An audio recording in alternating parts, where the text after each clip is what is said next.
ಇಲ್ಲಿ ಈಗ SIT ಅವರು ತನಿಖೆ ಮಾಡ್ತಾ ಇದ್ದಾರೆ. ಯಾಕೆ ಪರಮೇಶ್ವರ್ ಅವರು ಹೊರಟ್ರು? SIT ನಿಮ್ಮದೇ.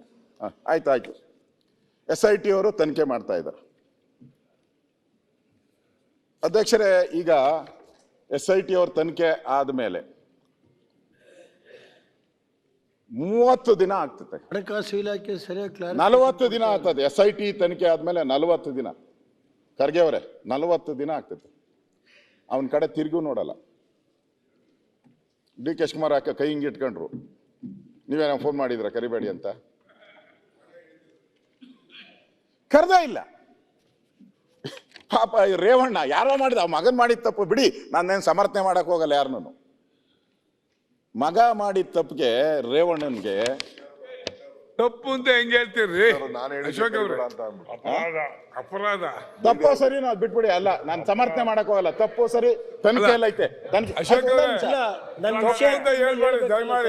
ಇಲ್ಲ, ಆಯ್ತು, ತಪ್ಪು ಅಂತ ಹೇಳ್ಬಾರ್ದು. ಆಯ್ತು ಅಧ್ಯಕ್ಷ, ನನ್ನ ರೈಸ್ ಮಾಡಿದ್ಮೇಲೆ ಇದು ಹೇಳ್ತೀನಿ, ನಿನ್ ಬಗ್ಗೆನೇ ಹೇಳ್ತಾ ಇದ್ದೀನಿ. ಹೇಳ್ಮೇಲೆ ಮಾತಾಡ್ಬಿಡೋಣ. ಹೆಸರು ಹಿಡಿದು ಹೇಳಿದ್ಮೇಲೆ ನಾನು ಹೇಳ್ತೀನಿ, ಆಮೇಲೆ ನೀವು ಆಯ್ತು. ನಿನ್ ಬಗ್ಗೆ ದಯಮಾಡಿ 2 ನಿಮಿಷ ಅವಕಾಶ. 2 ನಿಮಿಷ 5 ನಿಮಿಷ ಕೊಡ್ತೀನಿ. ಈಗ ಮೊನ್ನೆ ಮಾತಾಡ್ಬಿಡ್ತೀನಿ ನಿಮ್ ಬಗ್ಗೆ. 2 ನಿಮಿಷ ಅಣ್ಣ. ಅಲ್ಲ, ಇಂಟರ್ಫಿಯರೆನ್ಸ್ ಆಗ್ತೀನಿ ಮಧ್ಯ, ಆಮೇಲೆ ಇದಾಗುತ್ತೆ. ನಾನು ಹೇಳಿದ್ಮೇಲೆ 2 ನಿಮಿಷ ಅಣ್ಣ. ಅಲ್ಲ, ನಾನು ಹೇಳ್ತಾತೀನಪ್ಪ. 1 ನಿಮಿಷ ಹೇಳ್ತೀನಿ. ಒಂದೇ ನಿಮಿಷ. ಸನ್ಮಾನ್ಯ ಅಧ್ಯಕ್ಷರೇ, ಇದು SIT. ಯಾವುದು? ವಾಲ್ಮೀಕಿ ಹಗರಣದ್ದು ಕೂಡ SIT. ಹಗರಣದ್ದು ಕೂಡ SIT. ರೇವಣ್ಣವ್ರ ಕೇಸ್ಗೂ SIT. ಆಮೇಲೆ ಭವಾನಿ ರೇವಣ್ಣ ಅವ್ರಿಗೂ SIT. ನಮ್ಮ MLA ಇದಾರಲ್ಲ, ನಮ್ಮ ಹಾಸನ MLA ಪ್ರೀತಮ್ ex-MLA, ಅವರು SIT-ನೇ.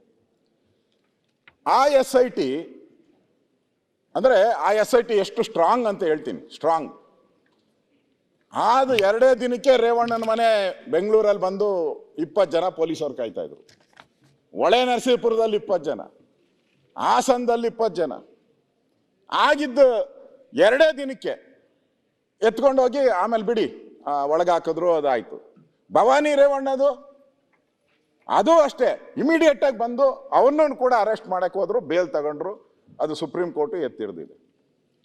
ನಮ್ಮ ಪ್ರೀತಮ್ ಗೌಡ SIT, ಅವನಿಗೂ ನೋಟಿಸು, ಅವನು ಆಮೇಲೆ ಬೇಲ್ ತಗೊಂಡ. ನಾನು ಇಲ್ಲಿ ಒಂದು ಪಾಯಿಂಟ್ ಅರ್ಥ ಮಾಡ್ಕೊಳ್ಳಿ. ಇವರೆಲ್ಲರೂ ಕೂಡ SIT ನೋಟಿಸ್ ಕೊಟ್ಟ ತಕ್ಷಣನೇ ಎಲ್ಲ ಭಯಭೀತ ಕೋರ್ಟ್ ಹತ್ರ ಹೋಗಿ ಕದ ಕೊಡಿ, ನ್ಯಾಯ ಕೊಡಿ ಅಂತ ಕೋರ್ಟ್ ಹತ್ರ ಹೋಗಿ ಕದ ತಟ್ಟಿದ್ರು. ಅಂದ್ರೆ ಅರೆಸ್ಟ್ ಮಾಡ್ಬಿಡ್ತಾರೆ, ನಮ್ಮನ್ನು ಒಳಕಾಕ್ಬಿಡ್ತಾರೆ, ಫಿಯರ್. ಆದ್ರೆ ಇವರಿಬ್ಬರಿಗೆ ಯಾವ ಫಿಯರ್ ಇಲ್ಲಲ್ಲ. 30 ದಿನ ಆದ್ರೂ ಈ SIT ಅವ್ರು ಏನ್ ಮಾಡ್ತಾ ಇದ್ದಾರೆ? ನ್ಯೂಸ್ ಫಸ್ಟ್, ನಿರ್ಭೀತಿಯಿಂದ ನಿಮ್ಮ ಪರವಾಗಿ.